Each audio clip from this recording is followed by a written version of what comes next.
क्या हाल चाल। तो आज का हमारा टॉपिक है ओजेनेसिस। जी हाँ, ओजेनेसिस। तो इस ओजेनेसिस के अंदर बेसिकली है क्या चीज़, क्या क्या हम लोग पढ़ेंगे, क्या क्या हम लोग डिस्कवर करेंगे, या इसके अंदर क्या क्या मेथड्स होते हैं या स्टेजेस होते हैं, तो आज वो सारी चीज़ें पढ़ने लगे हैं। तो चलिए शुरू करते हैं। सबसे पहले नंबर पे है हमारे पास ओजेनेसिस है क्या चीज़। तो ओजेनेसिस बेटा एक ऐसा प्रोसेस है जिसमें एग की फॉर्मेशन हो रही होती है, यानी एग का जो बनना होता है, यानी ओवरी के अंदर जो इसका पूरा एक स्टेज होता है, एक प्रोसेस होता है। तो इस सारे प्रोसेस को हम कहते हैं ओजेनेसिस। कल हम लोगों ने पढ़ा था इसके बारे में फीमेल रिप्रोडक्टिव सिस्टम में, जब मैं ओवरी के बारे में बता रहा था तो हमने पढ़ा था कि ये हार्मोन भी रिलीज़ करती है और उसके बाद ओवम या एग भी प्रोड्यूस करती है। तो वो किस प्रोसेस की मदद से रिलीज़ करती है, तो उस प्रोसेस को हम कहते हैं ओजेनेसिस। तो चलिए आगे पढ़ते हैं इसके बारे में कुछ। सबसे पहले मैं थोड़ा बहुत ओवरव्यू देता जाऊं ताकि आपका थोड़ा सा माइंड बन जाए कि हाँ भाई हम किस हवाले से या किस स्टेप से पढ़ना चाहते हैं। तो बेटा इसमें बेसिकली दो चीज़ें होती है, ठीक है। जिस तरीके से मेल के अंदर होता है वैसे नहीं हो, तो थोड़ा बहुत इधर हट के होता है, ठीक है। जो पहला होता है वो होता है बिफोर बर्थ, यानी पैदा होने से पहले। In female case, male case की बात नहीं कर रहा, इन फीमेल केस ये जो प्रोसेस है ओजेनेसिस का, ये बिफोर बर्थ स्टार्ट हो जाता है। एंड दूसरा प्रोसेस होता है जो कि आफ्टर बर्थ स्टार्ट होता है, ठीक है। तो ये डिफरेंट प्रोसेस है। सबसे पहले क्या होता है कि स्टेम सेल्स जो है वो कन्वर्ट होते हैं ओगोनियम के अंदर, ओगोनिया बन रहा होता है। ओगोनिया जो है वो डेवलप होता है प्राइमरी ओसाइट के अंदर, एंड फिर it convert into the another process and another stages, ठीक है। तो चलो शुरू करते हैं। सबसे पहले नंबर पे है ओगोनिया। तो ओगोनिया जो है वो बेसिकली यहाँ पर भी आप देख सकते हो कि स्टेम सेल्स, सबसे पहले स्टेम सेल्स कन्वर्ट होंगे ओगोनिया के अंदर, जो कि डिप्लाइड सेल्स होते हैं, N2N होते हैं, ओके। अब माइटोसिस के थ्रू ये कन्वर्ट होता है डाटर ओगोनियम के थ्रू। बाज़ का तो ये भी लिखा हुआ है कि उन्होंने ये पहला प्रोसेस नहीं बनाया होता, इसको रखा ही नहीं है, इसको पहला स्टेप दिया हुआ है, ठीक है। लेकिन इधर हम लोग अच्छे से पढ़ लेते हैं क्योंकि कुछ बुक्स के अंदर वेरिएशन है। तो सबसे पहले स्टेम सेल्स कन्वर्ट होता है ओगोनियम के अंदर, माइटोसिस के थ्रू वो बनाता है daughter oogonium. And daughter oogonium के अंदर दोबारा से माइटोसिस होती है।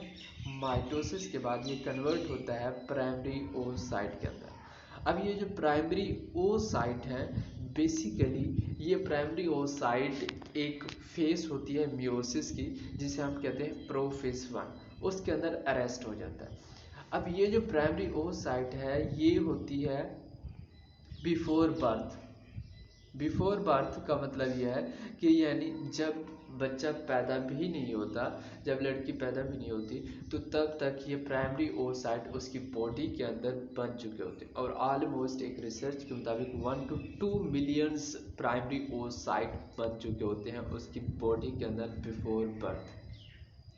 अब ये प्राइमरी ओसाइट के बाद जितनी भी स्टेजेस होंगी वो होंगी आफ्टर बर्थ, ठीक है, आफ्टर बर्थ।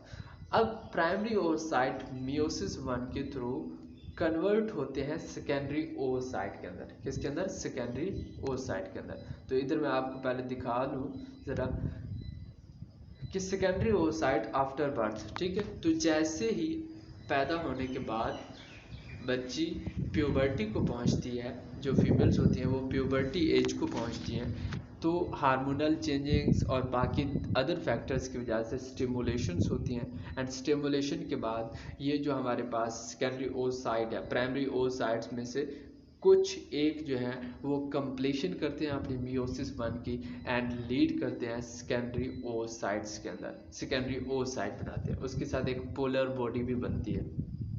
तो बेसिकली ये जो सेकेंडरी ओवरसाइट्स होते हैं और दूसरे नंबर पे पोलर बॉडी, इनके अंदर थोड़ा बहुत डिफरेंस होता है। जो सेकेंडरी ओवरसाइट होते हैं वो लार्ज होते हैं, उसके बाद जो हमारे पास पोलर बॉडी होते हैं वो स्मॉल होते हैं, ठीक है।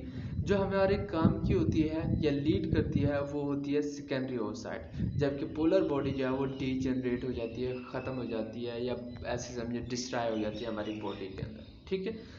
यहाँ पर भी आप देख सकते हैं कि जैसे ही ये प्राइमरी oocyte कन्वर्ट होता है सेकेंडरी oocytes के अंदर, तो ये हमारे काम की रह जाती है। ये जो है स्मॉलर बॉडी होती है, तो इसे हम रिमूव कर देते हैं। अब ये जो सेकेंडरी oocyte है, इसके अंदर बेसिकली क्या होता है, ये सेकेंडरी oocytes तब रिलीज होंगे जब ओवल्यूशन होती है। अब ओवल्यूशन से पहले ये भी बेचारे अरेस्ट हो जाते हैं, पकड़े जाते हैं किस फेज में, मेटाफेज 2 में। ठीक है, यानी मियोसिस के दौरान मेटाफेज 2 में ये भी अरेस्ट हो जाते हैं, और तब तक ही अरेस्ट रहते हैं जब तक कि ओवल्यूशन नहीं होती। जब ओवल्यूशन यानी ओवल्यूशन मीन के production of ovary, production of ovum from ovaries, ठीक है, तो दैट इज कॉल्ड ओवल्यूशन।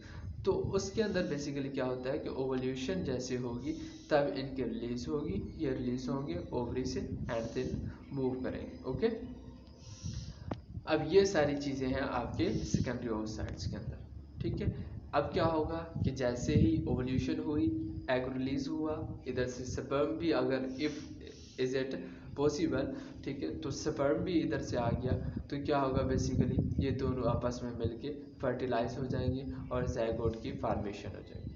लेकिन अगर ऐसा नहीं होता कि फर्टिलाइजेशन नहीं होती या ज़ायगोट नहीं बन पाता, तो ये लीड करता है किसकी तरफ कि यानी जो एंडोमेट्रियम लाइनिंग्स होती हैं बेसिकली उनकी डेथ हो जाती है। डेथ मीन के वो उनकी ब्रेक डाउन शुरू हो जाती है, और फिर if not case of pregnancy then it lead to menstrual cycle and menses and bleeding and so on. Okay, तो इधर भी लास्ट में हमारे पास सारा कुछ यही दिया हुआ है। ओवरव्यू फिर से ले लेते हैं कि इधर सबसे पहले देखिए स्टेम सेल्स बन रहे हैं। स्टेम सेल्स कन्वर्ट होते हैं ओगोनियम के अंदर। ठीक है, स्टेम सेल्स एक यानी बॉडी सेल्स को कहते हैं, ओगोनियम यानी first stage of the germ cells. ठीक है, तो बिफोर बर्थ यानी जब फीटल मेम्ब्रेन होती है तभी ये स्टेम सेल्स कन्वर्ट हो जाते हैं ओगोनियम के अंदर, एंड फिर ये बनाते हैं डाटर ओगोनियम। अभी डाटर ओगोनियम के अंदर सेम यही माइटोसिस होती है। ठीक है, एंड माइटोसिस के बाद बनते हैं प्राइमरी oocytes। ऑलमोस्ट 1 to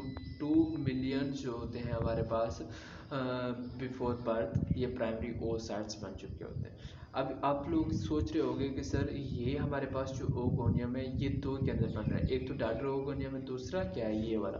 तो ये बेटा बेसिकली स्टेम सेल्स ही रहते हैं, ये स्टेम सेल के अंदर ही कन्वर्ट होता है ताकि जो भी बॉडी सेल्स हैं उनको रेगुलेट किया जा सके। ओके, अब ये जो प्राइमरी oocytes हैं आफ्टर बर्थ ये मियोसिस के थ्रू कन्वर्ट होते हैं किसके अंदर, सेकेंडरी oocyte के अंदर। लेकिन सेकेंडरी oocyte के अंदर तब तक कन्वर्ट नहीं होंगे जब तक प्यूबर्टी की एज ना आ जाए, तब तक ये प्रोफेज 1 के अंदर अरेस्ट रहते हैं बेचारे। ठीक है, तो जैसे ही प्यूबर्टी पहुंचती है तो सेकेंडरी oocytes बनेंगे। ओके, दो बॉडीज़ यहाँ पे भी बन रही होती हैं, फास्ट पोलर बॉडी होती है, ये डिजेनरेट हो जाती है, तो हम सिर्फ और सिर्फ सेकेंडरी oocyte बनाते हैं। उसके बाद सेकेंडरी oocyte भी अरेस्ट रहते हैं बेचारा, कब तक, जब तक फर्टिलाइजेशन या ओवल्यूशन नहीं होती।